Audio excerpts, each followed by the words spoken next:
Thinking of owning that nice wormery, but then you struggle with limited space? This is one of the issues that I faced when I first started my worm farming business. And over the course of 4 years, I changed my setup 5 times. One thing that I definitely learned from this experience is that trial and errors can be quite expensive. And so I don't want you to have to go through the same experience. And so I'm going to be sharing information with you that help you to weigh the pros and cons so that you can make the best choice when it comes to setting up your worm farming business. Keep in mind, however, that everyone's circumstances is not the same and one size does not fit all. Therefore, the information that I am giving you, you can tweak it to meet your needs. And if you couple the information that you learned in the previous lesson, the entire course for that matter, with what you're learning in this lesson, then that will help you to choose the right setup and to choose the bin that is best for you. I also offer one-on-one consultation for those who still struggle after going through this course with setting up their worm farm. So let's start by looking at your available space. What's the square footage that you are working with? How high is the ceiling? And depending on the height of the ceiling, how high do you intend to go with your shelving if you decide to use shelving? What about the door? Where is the door located? Is it located where if you are going to access your worms, when you open that door, it is exposing your worms to cold air? If so, can you store things that is not affected by cold air in that path where the cold air would go and keep the worms to the areas that are warmer?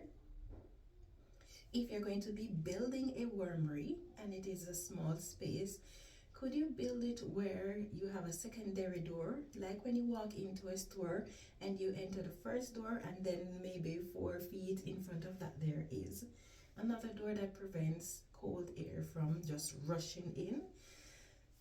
No, I do know that you're struggling with space, but this is another option to keep your space, your wormery warm, because that can be a challenge from time to time. And if you are using additional eating for your wormery, then you want to keep in as much air, as warm air as possible. But let's not stray away from the point. As you build your wormery, you want to ensure that you have enough space between your bins. And when you put your worm bins on shelves, you want to ensure that the shelves are far apart enough where you can take out your bin and put it back in without bumping into the shelf that is close by. But at the same time, you don't want to make that space so big that you are actually wasting space. So you just allow it to have just enough clearance where you can comfortably get your bin on the shelves and off the shelves. Now, if you're going to be building shelves for your worms, then one of the things that you need to keep in mind is clearance around each bin. So for example, if your bin is 20 by 20 by 6 feet high, you may want to add an inch on the sides and on the top to ensure that you have enough clearance to get your worms in. You might want to add an inch clearance also for the depth of your bin so that your bin is not protruding or it is not just sitting right flush with the shelving. So keep that in mind, clearance for individual bins so that you can access them easily.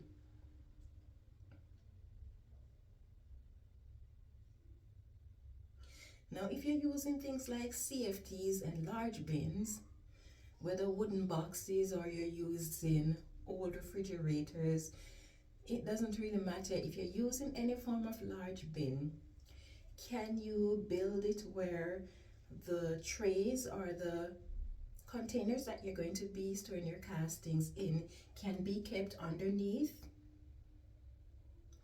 Also, if you are going to be using CFT, can you build it where the trays that you're harvesting in can be stuck underneath that CFT, and the ones that are going to be on the bottom, could you have them placed on a wheelie so that you can just pull them out as opposed to having to bend and struggle to lift it up from underneath there? Now I know this can be a bit expensive, but then you have to consider health when you are working. So if it is something that is within your reach, then you may want to consider putting wheels on those bins. And as you build your shelving for your trays, if you're using the tray system, can you build it where when you pull out the bin, you don't really have to take the bin out fully in order to maintain the bin? Can you build it so that you can just pull it out and maintain the bin in place? Because then that would reduce the need for you to be lifting individual trays or individual bins. And if you're going to be using CFTs and large boxes, as I said before, then can you consider putting shelves above that, whether you're going to be putting shelves for breeder bins, or you're going to do shelves for tools or for storage.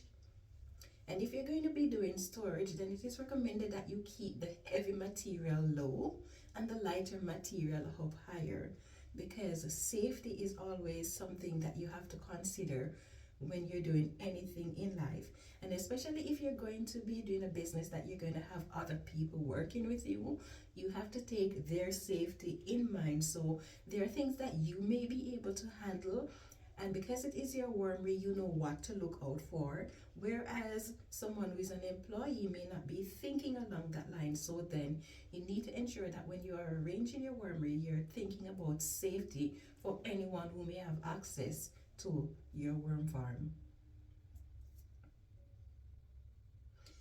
Next thing is, if you're going to have large worm bins and you're going to be putting shelving above that, can you keep in mind clearance for your headspace, and that should not be calculated only based on your height, but then based on the height of potential people who may have access to your wormery, who may be assisting you with your wormery. Because as you go and bend to maintain those large bins, you don't want to be bumping your head into the shelving. So if you're going to use shelves above your CFTs and large bin, then consider clearance for that. So again, to maximize the space that you have, if you're using large bin, then you want to ensure that all large bin has shelving above it. And you can use these for breeder bins, and you can use them for storing castings. You can use it for storing your tools, you can use it for whatever purpose you may see fit. But then to maximize your space, going vertical is the best way to do so. Now, as you decide what type of worm bin you're going to be using, you need to consider space, but then you need to also consider your health, and you also need to consider the type of worm bins, because all of these factors are going to go together to determine what setup suits you best. So it is advised that you don't just do what others are doing in terms of setting up their wormery. You want to arrange your wormery so that it suits your circumstances, because what works for Jane might not work for Tom, might not work for you. So tweak whatever you're doing to suit your circumstances.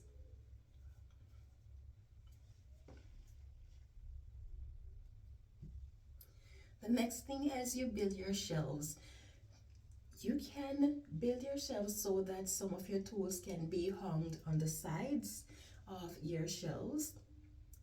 And you want to keep large, heavy material down low, and then the lighter material you keep up high.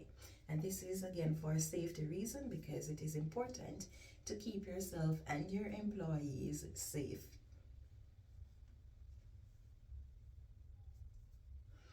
You also want to ensure that you have easy access to the tools that you are using to operate your wormery, and especially for those tools that you use frequently, you want them to be right on hand. If you are going to be building shelves for things like bus bin or cement trays, then keep in mind allowance clearance for each bin. So if your bin is 20 by 20 by 6 inches or whatever the size may be, you want to add an inch to the depth, to the width, and to the height. You can add more if you want, but you want to have at least 1 inch of clearance all around so that you can have proper clearance when looking after your worm bin.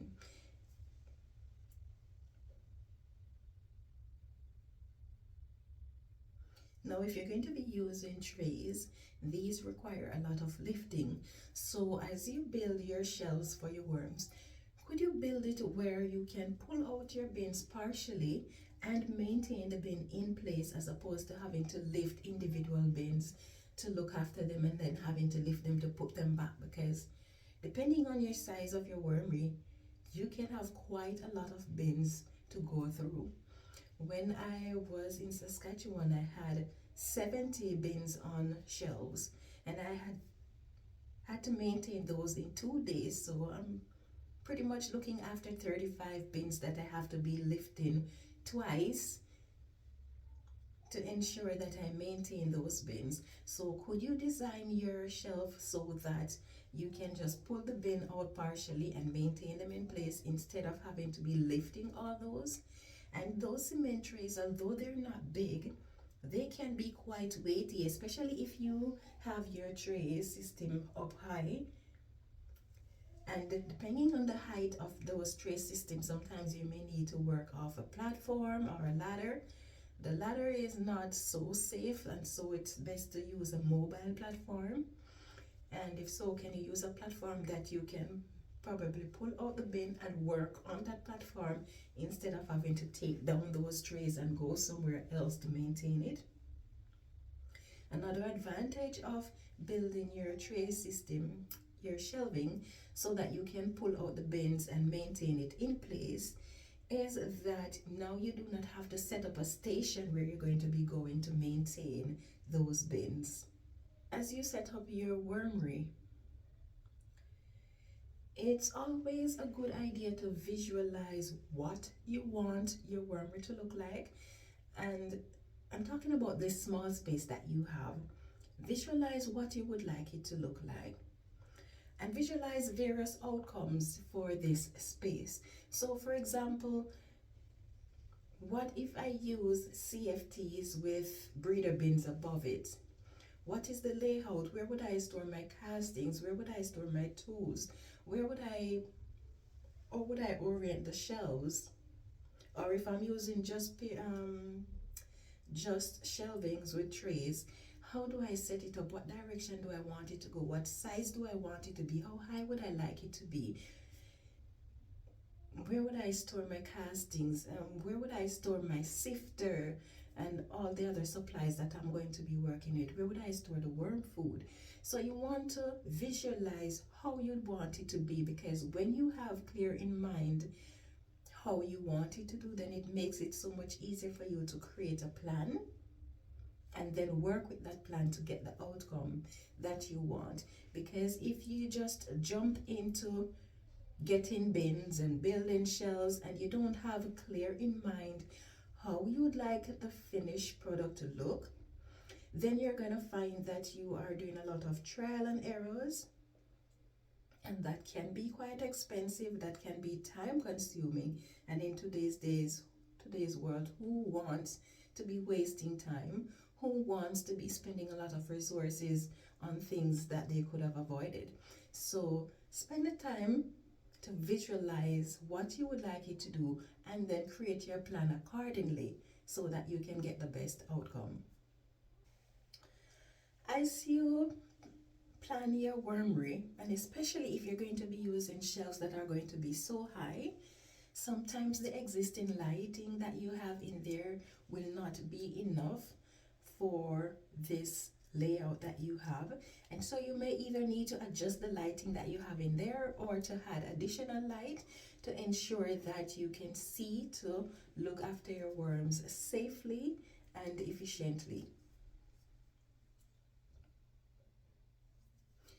Now for large worm bins, it can be built where you have drawers underneath them so that you can store things in them, whether tools or supplies, but you can build it where you have drawers underneath. Also, as you build your wormery, could you build it where, even if you're using a shelf system, can you build it where the castings are stored underneath the shelf? So for example, if you're using bags to store your castings, or you're using large totes or whatever container you're using, could you build it where those castings are stored underneath the shelving, and then the worm trays or the worm bin starts somewhere above that and go up? Again, it is so important to use up your vertical space, especially when you do not have enough space for your wormery. Because the more space, the more you go vertical, it means the more production that you can have going, even if you have a large space to work with. If you go vertical, it means that you can get more out of that space. And the whole purpose of our worm farming for most of us is to keep growing our business. We don't just want a little tiny business that we are doing part-time. For some of us, that is the goal, and that is fine. There's nothing wrong with that. I'm not saying that you should go big simply because you're a worm farmer, but for some, you'd like to have a large worm farm, and for some of you, you're content with just having something that you can do on the side. Now, if you're going to be building your own worm bin, there are several things that you need to consider. For example, if you're building boxes, large boxes, if it is going to be up against a wall, one of the things that you need to consider is access to the side of the bin that is going to be against the wall. This is one of the issues that I did not take into consideration when I first built my CFT, and I built it 4 feet from the wall. And what I found was that for the 18 inches from the wall coming towards me, it was very difficult for me to access that part of the worm bin. And I would have to be getting a platform to stand on and to stretch over there to try to maintain that side of the worm bin. And so I learned from that it is best to keep bins that are up against the wall at least 2 feet wide so that you have full access to the entire bin. Now, if you're going to be putting those large bins in the walkway or in the middle of your wormery, in other words, if it's not going to be up against the wall, then what you need to consider is you still need to consider the width of it, because from one side you can access up to 2 feet, and from the other side of it you can access up to 2 feet. But if you're going to make it wider than 4 feet, then it can become a challenge for you to maintain the center of that worm bin. A lot of people go with 3 to 4 feet wide for bins that they can access from both sides. The next thing that you need to consider is the depth of your bin. So for one, are you someone who likes to do a lot of bending, or would you rather be able to stand and access your worm bin? If you don't want to do a lot of bending, then consider what height is appropriate for you. How deep do you want your bin to be? Some people go with 12 inches, some go with 24 inches, and that works quite well. If you're going to build a CFT, then you're going to have a 24-inch bin, then you need to consider the space that is going to be below that bin as well, and ensure that it is enough so that when you bend over to access your bin, it is not a problem. Now let's look at storage space for castings. Now you can store your castings in bulk containers on the floor, but then that leads to a lot of wasted space, unless of course you can come up with some way to build shelving above that for more breeder bins or regular worm bins. So You can build shelving for your worm castings just like you would build shelves for your worm bins. And you can store your casting in trays, but it would be best to have containers that can be covered because you don't want your castings to be drying out. The next thing too is you can build shelves that are going to hold buckets, up to 5-gallon buckets, but keep in mind that these do get weighty. So how high would you like to be lifting a 5-gallon bucket of castings from? How often would you like to do that? So there are various options that you can consider, and like I said before, everyone's circumstances is not the same, and therefore this information that I'm sharing, you need to tweak it to suit your circumstances.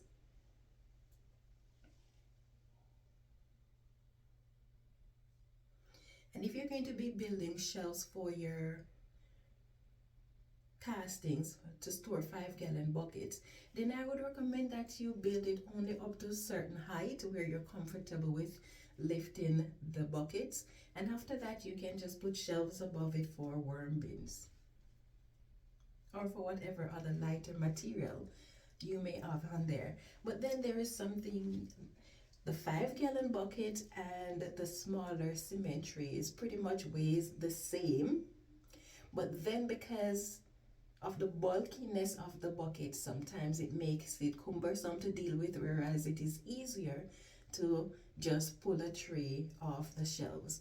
But then if you're going to be storing in trays, I'd recommend that you ensure you have trays that has covers. Now, one of the advantage of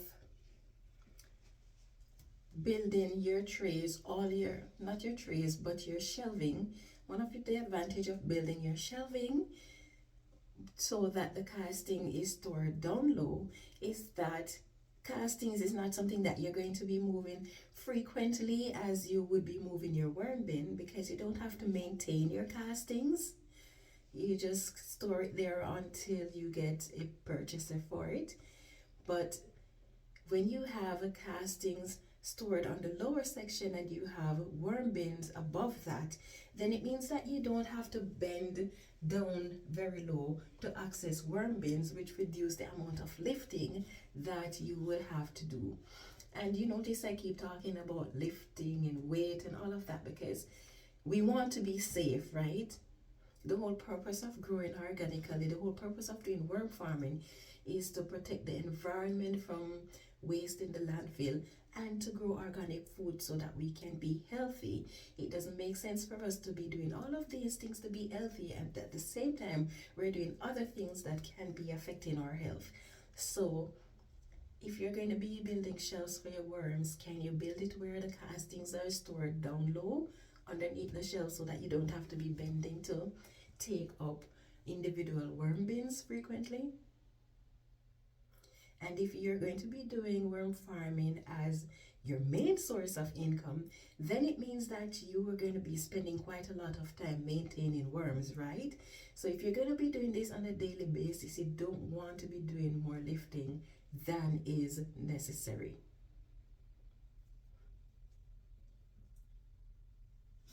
Okay, so we look at when space is not enough, but here's another viewpoint that you can consider if you don't have enough space.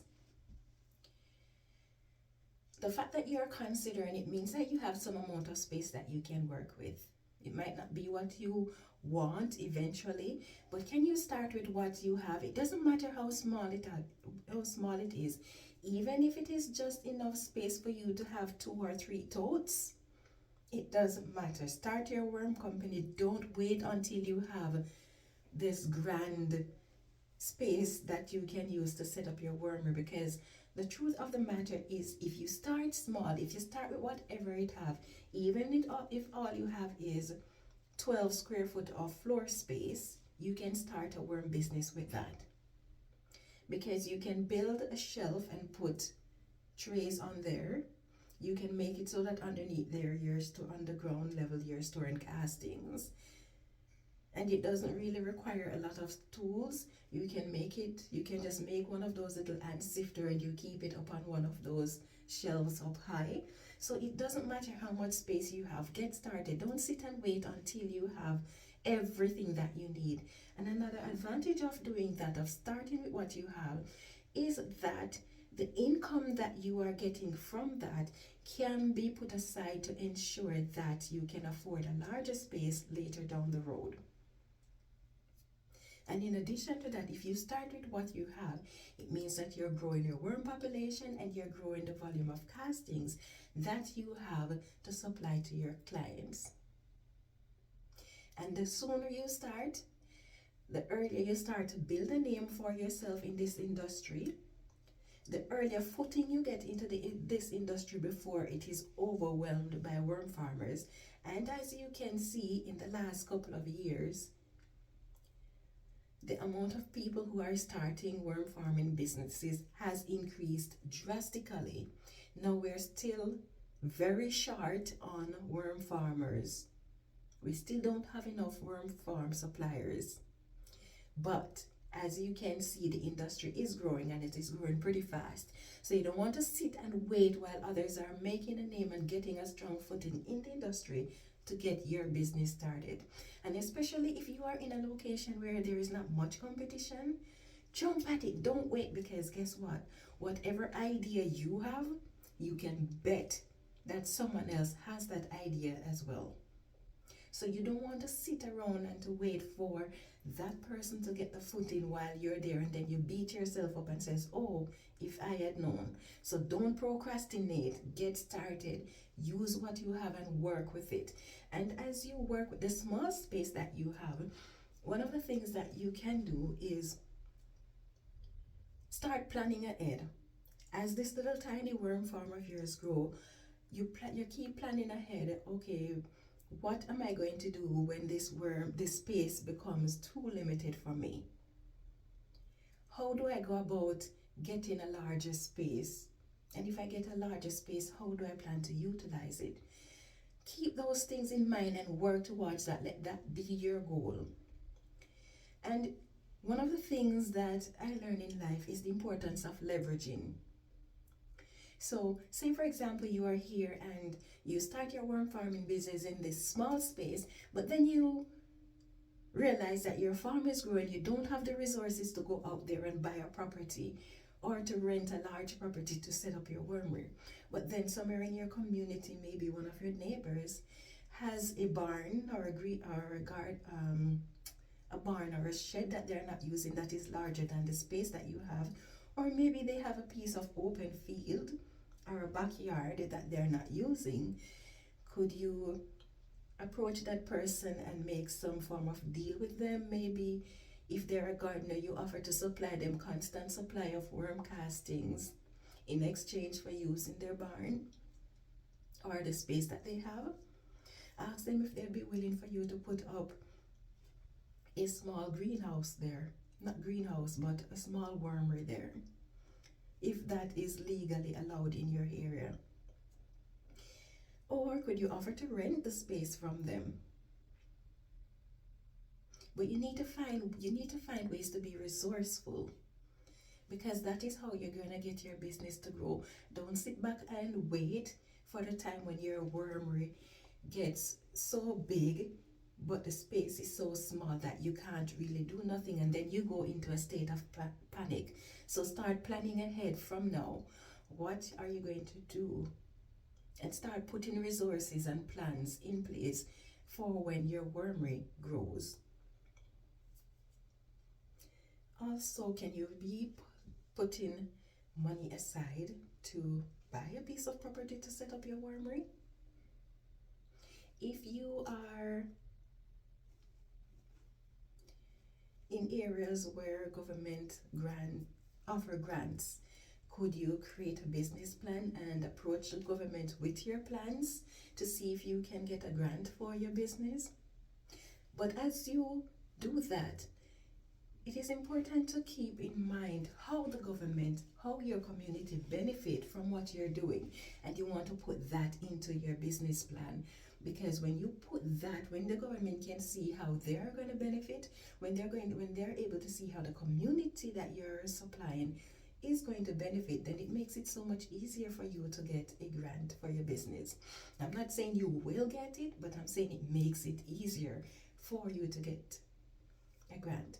In any aspect of life, when you try to create a relationship with someone, whether it is a partner that you're looking for, a romantic partner, whether it is that you are looking for a business partner, whatever it is that you're doing in life, any form of relationship that you form, business or otherwise, the person that you approach want to know what it is that they are going to be getting out of that deal. And what the offer that you present is what is going to determine whether or not you get the outcome that you are looking for. So make an attractive business plan and see if you can get grants for your business. Or you may want to consider getting a business loan as well from those organizations that offers small business loan. Now, if you, for some of you, you may have a small space that you can start your wormer in, but then on your property you may have enough space where you can eventually set up your wormery. You can actually build a barn or some form of building that you can use as your wormery.